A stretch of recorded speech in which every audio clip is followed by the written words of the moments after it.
Hi hello नमस्कार, मी संपदा घेऊन आली आहे स्पॉटलाईट. आजचा आपला हा स्पॉटलाईट असणार आहे अशा एका सेलिब्रिटीवर ज्याने डिग्री घेतली इंजिनिअरिंगची. आपल्या सगळ्यांसमोर नावारूपाला तो आला शिवाजी महाराज आणि संभाजी महाराज बनून, आणि आज कलाक्षेत्रात नावलौकिक मिळवतोय एक ॲक्टर, एक कलाकार म्हणून. आपल्या सगळ्यांचा आणि आपल्या खास विदर्भाचा असं म्हणता येईल आदित्य लोहे. नमस्कार आदित्य. आणि सगळ्यात पहिला प्रश्न जो पडतो ना तो म्हणजे की विदर्भातला माणूस आज एक ॲक्टर म्हणून आणि त्यातही एकपात्री प्रयोग करून नावारूपाला आला आहे. एकपात्री प्रयोग शिवाजी महाराजांचा, संभाजी महाराजांचा. नाव लावतोस आदित्य, पूर्ण आदित्य आरती रमेशराव है ना? बरोबर. आदित्य आरती रमेशराव लोहे. वडिलांचं नाव सगळेच लावतात, आईचं सुद्धा नाव. काही खास कारण त्याच्यामागचं? त्याचं कारण असं आहे की माझं रंगमंचावरचं जे पहिलं पाऊल आहे ते आईमुळे पडलं आहे. आणि तसाही आपला भारत देश हा मातृसत्ताक परिस्थितीचा देश आहे. तर आणि त्यात विशेष मी कलाक्षेत्रामध्ये माझं नाव, पूर्ण नाव लावतो ते यासाठीच की तिने माझ्यातला कलाकार ओळखला आणि तिने मला प्रत्येक वेळेस संधी दिली की तू जा आणि कर. तर तिने जे मला बालपणापासून एक मला म्हणू शकतो की जडणघडण केली आणि प्रत्येक वेळेस सांगितलं की तुझ्यात ती कला आहे आणि तू ते कर. आणि पहिलेही तिचा खूप जास्त सपोर्ट होता, आजही आणि नेहमीच राहील. म्हणजे आई ही पहिली गुरु आहे तुझ्या आयुष्यातली. तर जेव्हा आता आईचा विषय निघाला आहे, मला की चाइल्डहूड मेमरीज काय आहे तुझ्या? तर म्हणजे तसं खूप अशा काही माझ्या मेमरीज नाही अशापैकी. जर म्हणजे नाट्यक्षेत्राशी संबंधित किंवा कलाक्षेत्राशी संबंधित अशा आठवणी आहेत माझ्या की ज्या मी सांगायला हव्या. की तेच छोटे पहिले मी डान्स परफॉर्मन्स करायचो आणि छोटे छोटे मोनो ॲक्ट करायचो. आता मोठे एकपात्री प्रयोग करतो आहे, त्यावेळेस 10-10 मिनटाचे करायचो. तर त्यासाठी मला आई नेहमी मोटिवेट करायची आणि तू कर. आणि ते वेगळे असायचे, काही वेगवेगळी पात्र असायचे, ती शाळेत मी करायचो. तर जशी प्रोफेशनल नाटकाची सुरुवातसुद्धा बालपणातच झाली. जेव्हा महाराष्ट्र लेवलवरचं बालनाट्य स्पर्धा होतं त्यामध्ये मला पहिली संधी मिळाली आणि त्या नाटकातलं लीड कॅरेक्टर मी करत होतो आणि त्याच नाटकासाठी मला बेस्ट ॲक्टरचं अवॉर्ड मिळालं. आणि तेव्हा वय किती असेल अंदाज? तरी 12 वर्षाचा मी असेल त्यावेळेस, फक्त 12 वर्षाचा. आणि ते माझ्या आयुष्यातलं पहिलं प्रोफेशनल नाटक, ज्याला नाटक म्हणतात. की असे नाटक आपण करतो. पण तेव्हा तू म्हणजे कुठे नागपूरला होतास प्रॉपर की आणि कुठे तू? मी काटोलला होतो त्यावेळेस. काटोलला. आणि तिथून ते नाटक तुम्ही लोकांनी केलं आणि त्यात तुला स्टेट लेवलला अवॉर्ड मिळाला. मला ज्याची अपेक्षा पण नव्हती. मला त्यावेळेस नाटक काही कळत पण नव्हतं. स्टेज लाईट्स जे काही नाटकाशी संबंधित गोष्टी होत्या मला काही कळत नव्हतं. पण त्या नाटकातून मला कळलं की माझ्यात एक ॲक्टर आहे किंवा एक कलाकार आहे. आणि घरच्यांनासुद्धा कळलं की हा या क्षेत्रात काही चांगलं करू शकतोस. तर तो एक खूप मोठा बूस्टअप होता माझ्यासाठी. पण जेव्हा लहानपणीच तुझ्या लक्षात आलं की आपल्यात एक कलाकार आहे, घरच्यांचा एवढा सपोर्ट होता, सगळं जर असताना मग इंजिनिअरिंगकडे का जावं असं वाटलं? का नाही तुला असं वाटलं की आपण कुठेतरी थिएटर जॉईन करावं किंवा आर्ट फील्डमध्ये जाऊन फाईन आर्ट्स किंवा असं कुठलं एखादं क्षेत्र निवडावं, असं का नाही वाटलं? काय असतं की माणसाला जिथे पोहोचायचं आहे ते पहिले माहीत असावं, ज्याला आपण म्हणतो टार्गेट. की प्रत्येक माणसाच्या आयुष्यात एक टार्गेट असतं की मला हे करायचं आहे. आणि स्पेशली एज्युकेशन संबंधित आपण 10वी नंतर हे विचार करतो की मला 11वीत हा सब्जेक्ट घ्यायचा आहे, 12वी नंतर मग हे करायचं आहे. असं माझ्या आयुष्यात काहीच नव्हतं. त्यामुळे माझी एकच अट होती की 10वी नंतर सायन्स, फिजिक्स आणि मॅथ हे 3 सब्जेक्ट ज्यामध्ये नसेल अशाच सब्जेक्ट मी घेणार आणि यातच मी पुढे शिक्षण घेईन. तर ते माझ्या बाबांनी शोधून काढलं. म्हणजे 10वी नंतर आम्ही नागपूरला आलो. तर मग नागपूरला MCVC स्कूल आहे बर्डीवर. तिथे टेक्निकल व्होकेशनल असल्यामुळे काय होतं की त्यामध्ये हे सब्जेक्ट नसतात, सायन्स, फिजिक्स, मॅथ. त्या बेसिसवर मी तिथे ॲडमिशन घेतली. 10वीला 60% होते आणि 12वीला 70% होते. तर नागपूर आल्यावर मी अभ्यासात खूप सिरियस झालो, जे की मी 10वीपर्यंत नव्हतो. आणि त्यानंतरसुद्धा मला काही कळलेलं नव्हतं की 12वी नंतर पुढे काय. तर आता कसं असतं की आपण निघालो आहे ना प्रवासाला, मग पुढे पुढे जायचं, बघू ना काय होतं ते, असं करून मग आता 11वी-12वी व्होकेशनल केलं. त्यानंतर मग काय पुढे, तर पॉलिटेक्निक, मग पॉलिटेक्निक नंतर पुढे काय, मग इंजिनिअरिंग. तर टार्गेट नव्हतं की मला टेक्निकल एज्युकेशन घ्यायचं आहे, की मला इंजिनिअरिंग करायचं आहे. पण जवळपास हा 10 वर्षाचा प्रवास आहे. म्हणजे पूर्ण अभ्यासात सिरियस नसल्यामुळे मध्ये पॉलिटेक्निकमध्ये 1 वर्षाची गॅप गेली, इंजिनिअरिंगमध्ये 2 वर्षाची गॅप गेली. पण ह्याच वेळेस मी माझ्यातल्या कलाकाराला ओळखलं. ते कसं? ते मी वेगवेगळे परफॉर्मन्स केले. मी जसं छोटे एकपात्री प्रयोग अगोदर करायचो, तर मी मोठे एकपात्री प्रयोग करायला लागलो. स्टँडअप कॉमेडीचे परफॉर्मन्स केले. मग कुठे व्याख्यान असेल तर मी व्याख्यान द्यायला गेलो. कुठे गायनाचा कार्यक्रम असेल गायन, तबला वाजवायचा असेल तबला. तर मी कलाक्षेत्रात स्वतःला ॲक्टिव्ह केलं. म्हणजे एकंदर नुसतं ॲक्टिंग पुरता सीमित न राहता त्याच्यात लागणाऱ्या किंवा सपोर्टिंग असं सगळ्याच गोष्टी तू केल्या आहेस असं म्हणू शकतो आपण. कारण तबला वाजवणं, गाणं हे सुद्धा त्या सगळ्याला निगडीतच असं आहे. आणि माझा एकमेव उद्देश होता की एंटरटेनमेंट, म्हणजे पुढे माझ्या पुढे असलेला प्रेक्षक त्याला मनोरंजन झालं पाहिजे त्याचं. हे सगळं सुरू असताना, हा प्रवास सुरू असताना, म्हणजे मॅथ्स आवडत नव्हतं तरी इंजिनिअरिंग सुरू झालं. पण आपल्याला एक ॲक्टर म्हणून कार्य करायचं आहे हे कुठे उमगलं? हे मला इंजिनिअरिंगच्या फायनल इयरला असताना कळलं की जेव्हा मी स्वतःला सेल्फ ॲनालिसिस ज्याला म्हणतो आपण, स्वतःला ओळखायला सुरुवात केली, तेव्हा मला कळालं की आपण कलाक्षेत्रात काम करणारा व्यक्ती, आपण इंजिनिअरिंग या फील्डसाठी तयार झालेलोच नाही.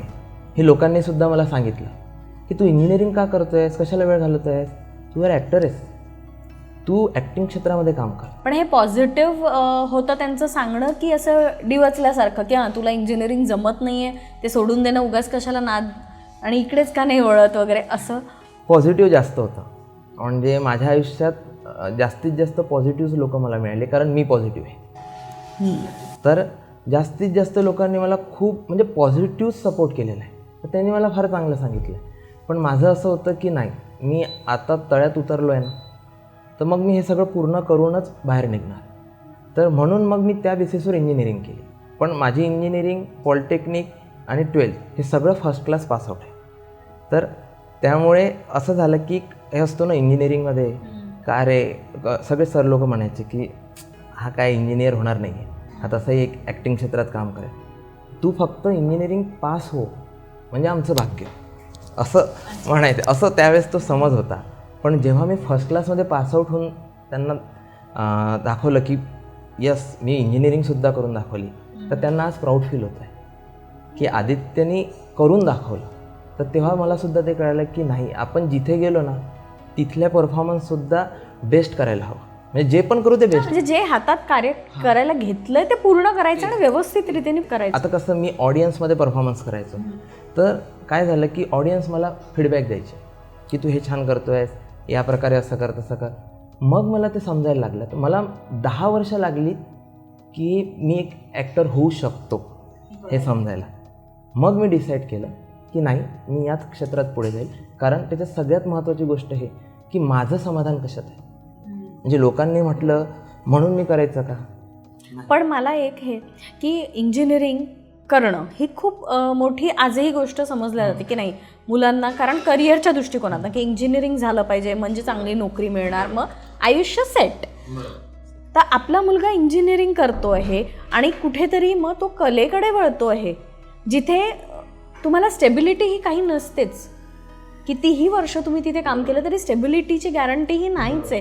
अशा एका क्षेत्राकडे वळतोय असं म्हटल्यावरती फॅमिलीचं काय म्हणणं होतं किंवा त्यांचं काय रिॲक्शन होती? म्हणजे जोपर्यंत मी पॉलिटेक्निक करत होतो आणि जोपर्यंत मी काही परफॉर्मन्स करत नव्हतो किंवा कलाक्षेत्रात ॲक्टिव्ह नव्हतो, तोपर्यंत घरच्यांना एक प्रश्न होता की हा आयुष्यात करेल काय.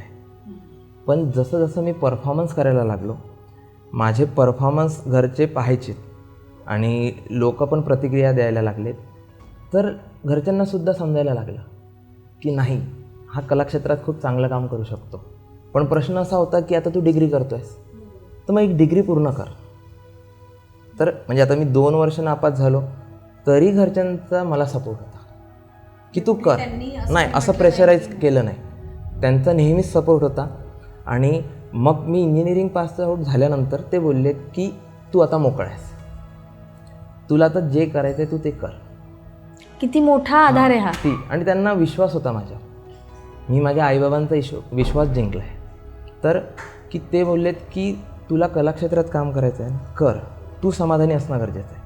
आणि माझं नेहमीच असं मी स्वतःला म्हणतो की माणसाने स्वतः समाधानी असणं फार गरजेचं आहे. म्हणजे आपण कधी स्वतःची तुलना करायची नाही. मी कधी स्वतःची तुलना दुसऱ्यांशी करत नाही. मी आहे आदित्य आणि आदित्य बेस्ट आहे स्वतःसाठी. तर मी जे करेल ते बेस्ट करेल, पण मी जे करणार त्यातून इतरांना आनंदच मिळायला हवा, दुःख मिळायला नको. पण आता ॲक्टिंगकडे वळायचं ठरवल्यावर सुद्धा एक कमर्शियल आर्टिस्ट किंवा असं न होता तू एकपात्री प्रयोग, तेही हिस्टॉरिकल टॉपिक घेऊन शिवाजी महाराजांचं संपूर्ण चरित्र सलग 2 तास एकपात्री प्रयोगातनं, ही निवड का?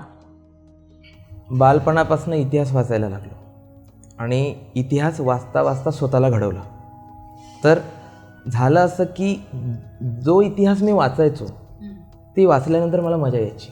आता मी मुळात कलाकार, तर मला असं वाटायचं की मी वाचायचं, मी समजायचं आणि मग मी जगायचो सुद्धा. तर मग मी हे लोकांना का सांगू नये. आणि जेव्हा मला कळायला लागलं की अरे माझ्या तरुण मित्राला इतिहास माहीतच नाही, एखादी गोष्ट नाही का आपण ती गोष्ट आपण वाचली तर आपल्याला एक उत्साह असतो सांगण्याचा, त्याच उत्साहाच्या भरात मी एकपात्री नाटक सुरू केलं. तर मग इतिहासातले एक छोटे छोटे प्रसंग घ्यायचे आणि ते एकपात्री नाटक मी सांगायला लागलो. आता एकपात्री नाटक यासाठी की माझ्याजवळ त्यावेळेस टीम नव्हती, दुसरं कोणी असे मित्र नव्हते की सगळ्यांना घेऊन मी करू शकेल. त्यामुळे मग मी स्वतःच सगळं करायचो आणि एकपात्री नाटक सुरू केलं. लोकांना ते आवडायला लागलं. एकमेव उद्देश हा होता की माझा इतिहास, शिवाजी महाराजांचा आणि आपल्या महामानवांचा विचार हा समाजात पोचावा. आणि मी ती सुरुवात केली, लोकांना ते आवडलं आणि मग तिथून मी बरेच एकपात्री प्रयोग केले. म्हणजे कुठेतरी एक सामाजिक कार्य किंवा सामाजिक कार्याची सुरुवात, की मी जे काय आत्मसात केलं आहे ते सगळ्यांपर्यंत पोहोचावं असंही म्हणू शकतो, किंवा मी असं म्हणतो की ते माझं कर्तव्य आहे. जर मी शिवरायांचा मावळा आहे तर जे मी वाचलं आहे, जे मला समजलं आहे ते माझ्या मित्रांना सांगणं माझं कर्तव्य आहे आणि मी ते करावं. प्रत्येक माणसाचं कर्तव्य आहे. या भारत देशात आपण जन्माला आलो आणि या महाराष्ट्रात आपण जन्माला आलो आहे, हे मी असं म्हणतो की खूप मोठं अहोभाग्य आहे. आज त्या सर्व महामानवांनी बलिदान केलं, त्यामुळे मी आज इथं बसलो आहे. तर मग माझं कर्तव्य आहे ना, मी विशेष काय करतो आहे. फक्त मी कलाकार आहे तर माझं माध्यम वेगळं आहे आणि ते मी लोकांना सोपं करून सांगतो आहे. म्हणून आपण आपल्या आयुष्यातलं स्वतःच्या कॅरेक्टरवर जास्त फोकस करा, मग तुम्हाला चांगले कॅरेक्टर भेटतील. हा एक खूप छान पॉईंट आहे. ज्यांना पण ॲक्टिंगमध्ये यायचं आहे त्यांनी लक्षात ठेवण्याकरता तुम्ही स्वतःचं कॅरेक्टर एक छानसं डेव्हलप करा, म्हणजे तुम्हाला चांगले कॅरेक्टर हे नक्की मिळणारच. बरं, आता आपण मस्त छान 3 बीन्स कॅफेमध्ये आलो आहे. आमचं तर हे आवडीचं ठिकाण आहे, पण आता तू मुंबईला राहतो म्हटल्यावरती असं तुझं कुठलं तिथलं आवडतं एखादं कॅफे किंवा असं कुठलं ठिकाण आहे जिथे तुला नेहमी जाऊन आवडीने असं खायला आवडतं तिथे, किंवा असं काही? या प्रश्नाचं उत्तर नाहीच आहे, कारण मी आयुष्यात कधी कॅफे, पब, कधी या गोष्टी एन्जॉयच केल्या नाही. म्हणजे हे करायला हवं माणसाने असं, पण काय माहीत, तर मी कधी एन्जॉय. ॲक्टर असं कसं म्हणू शकतो ना? बरोबर आहे तुमचं, पण ॲक्च्युली असं झालं की मी त्याला कधी फोकसच केलं नाही किंवा त्या गोष्टीला वेळ दिला नाही. ॲक्च्युली मला मजाच नाही आली तेव्हा. मी नेहमी कायम व्यस्त असतो की मी इतरांना काय चांगलं देऊ शकतो. मी स्वतःला. पण असं वातावरणाचा काही फरक बिरक पडतो असं म्हणतात लोक, तसं काही घडलेलं दिसत नाही म्हणजे तुझ्या. नाही म्हणजे ओव्हरऑलच असं म्हणतात ना की आपल्या आजूबाजू काय घडतंय त्याच्या आपल्यावर इफेक्ट होत असतो. मग आता तू इतकी वर्ष मुंबईला आहेस आणि तिथे सगळे तुझ्या जनरेशनचे, तुझ्या एज ग्रुपचे सगळे भरपूर लोक असणार आहे, आणि तरीही तू म्हणतोय की मी कॅफे, पब्स या ठिकाणी कधी जातच नाही, तर असा पिअर प्रेशर वगैरे प्रकार नसतो का? तसं बघितलं तर हा वैयक्तिक प्रश्न आहे प्रत्येकाचा. ज्याला जे आवडतं त्यांनी ते करावं. माझं कशालाच विरोध नाही. माणसाला जे पटतं ते त्यांनी करावं. जसं मला नाही पटत तर मी नाही करत. पण अशी भीती नाही आहे की हे सगळं जर का मी नाही केलं तर मी कुठेतरी या सर्कलमधनं म्हणजे असं बाहेर होईन किंवा लोक मला असं आउटडेटेड सो कॉल्ड असं समजतील वगैरे? प्रत्येकाला तो विचार असतो.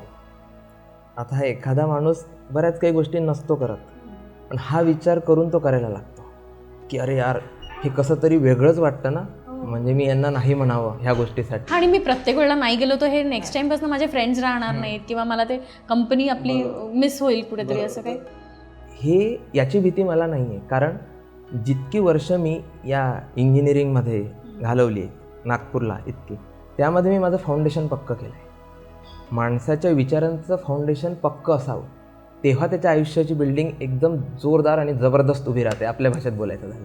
मग म्हणजे ती बिल्डिंग एकदा उभी झाली ना तर मग पडायची भीती नाही. तर मी माझी बिल्डिंग उभी केली आहे विचारांची, त्यामुळे मला 2 कामं कमी भेटतील चालेल ना, पण मी माझ्या प्रिन्सिपलनुसारच आयुष्य जगेल, त्याच्याशी कॉम्प्रोमाइज नाही. मग नाही काम मिळावं म्हणून मग मी माझा विचार सोडायचा नाही, नाही नाही असं नाही. एक गोष्ट आहे पुन्हा की मोह फार असतो माणसाला असं म्हणतात. तर माणसाला ना, म्हणजे विशेष करून कलाकाराला मोह जो आहे तो मोह आवरता आला पाहिजे. जर मोह आवरला नाही आपण तर आपण मातीत जातो. म्हणून मोहाची दारू बनतं आणि गुलाबाचं अत्तर. सुपर. हे ज्याला कळलं त्याला आयुष्य उमगलं असं मी म्हणू शकेन. खूप छान तुझ्याबरोबर गप्पा रंगल्या आहेत आणि खूप छान वाटतंय हां तुझे विचार ऐकून, की आजच्या काळात सुद्धा असं कोणीतरी आहे की जे कॅरेक्टर तो प्ले करतो ते ॲक्च्युअल आयुष्यातही जगतोय, की स्वतःचे प्रिन्सिपल्स त्याच्यावर ठाम राहणं आणि एक छान आयुष्य पॉझिटिव्ह ते घडवतोयस तू स्वतःचं. एक छोटासा गेम खेळूया, रॅपिड फायर, ज्याच्यात मी काही प्रश्न विचारणार आणि अजिबात विचार नाही करायचा आणि फटाफट त्याची उत्तरं द्यायची आहे. पहिला प्रश्न की एकपात्री प्रयोग की कमर्शियल ॲक्टिंग, जास्त जवळचं काय? विचार नाही करायचा आहे, मी आधीच सांगितलं. पण यामागे माझं उत्तर असं आहे की ते दोन्ही आहे. नाही असं नाही चालणार. हां, पण कमर्शियल ॲक्टिंग जास्त जवळचं वाटतं किंवा जास्त आवडीचं आहे असं? हां, नाही जवळचं म्हणाल तर मग एक पात्री नाटक. हां सॉरी, एक पात्री नाटक. एक पात्री म्हणजे जे मला जास्त प्रिय आहे आणि ज्यांनी मला ओळख दिली ते एक पात्री नाटक. आता तू बेसिकली नागपूरचा आहे, आता तुझं वर्क प्लेस सध्या मुंबई आहे आणि पुढेही राहणारच आहे, तर तर्री पोहा की वडापाव? तर्री पोहा. का भाऊ? कारण जे आपलं आहे ते आपण विसरायचं नाही आणि सोडायचं नाही. मग कधी मुंबईच्या मित्रांना खाऊ घातलंय का? हां, मी स्वतः करतो. मी सगळा स्वयंपाक करत असतो. अरे वा.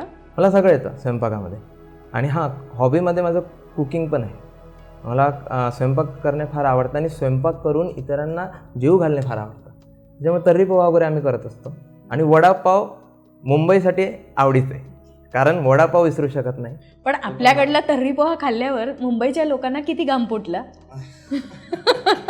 ते लोक म्हणतात की तुम्ही नागपूरचे आहात, म्हणजे एक तर पहिला शब्द येतो सावजी आणि त्यानंतर त्यांचे एक्सप्रेशन बघण्यासारखे असतात. नको रे बाबा ते असं हां नावानेच.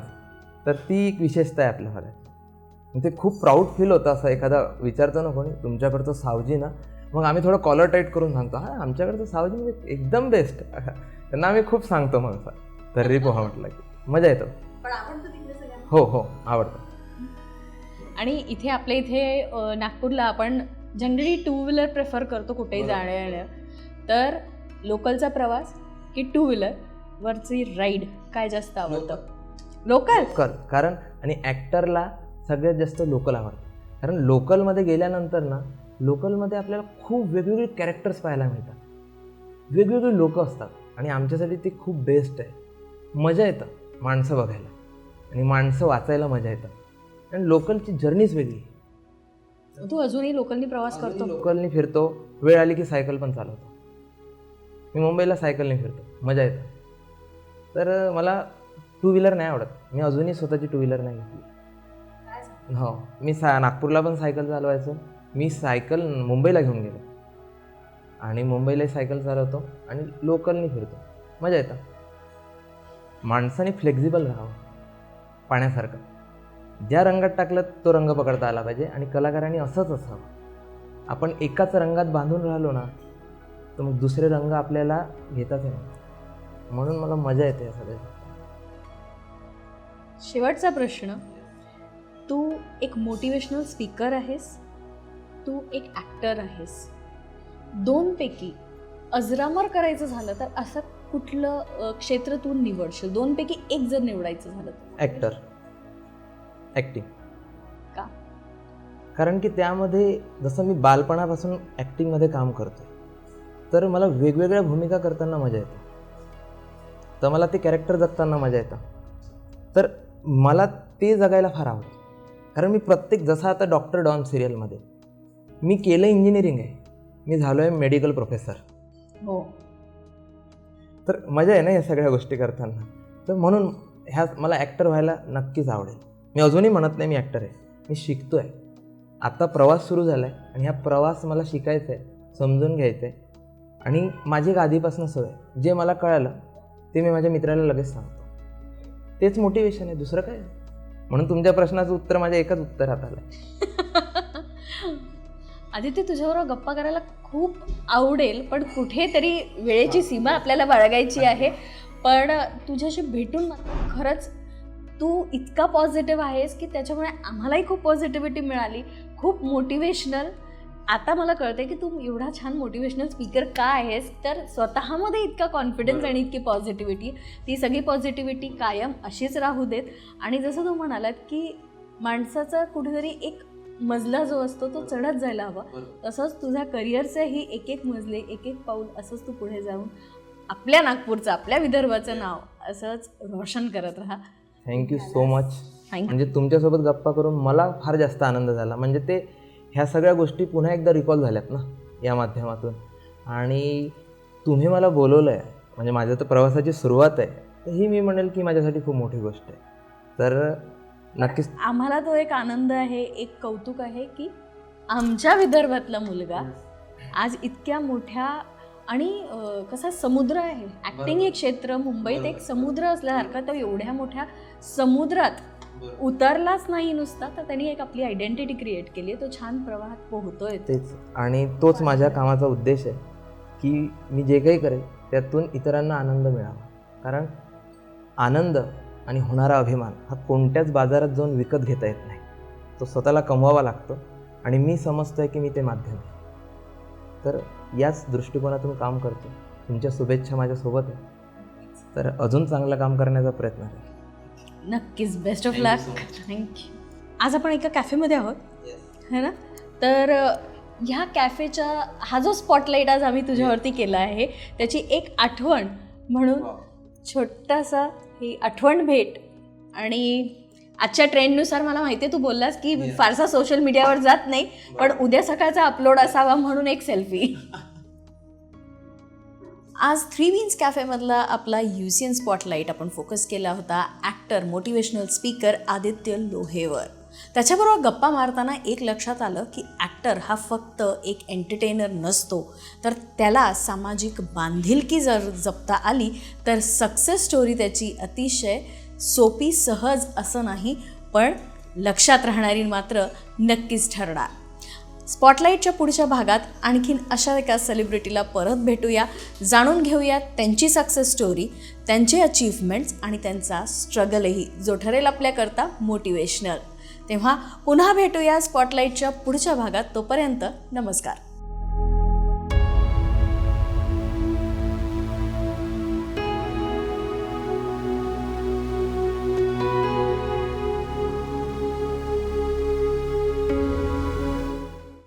The Blind Relief Association Nagpur Murle English medium school, हर बच्चे की ऑलराउंड डेवलपमेंट की नींव.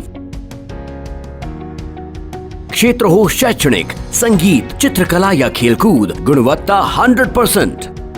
सामान्य के साथ यहाँ पढ़ते हैं दिव्यांग भी, इतने सक्षम हैं हम सभी. कक्षा 1 से 7वीं तक प्रवेश हेतु संपर्क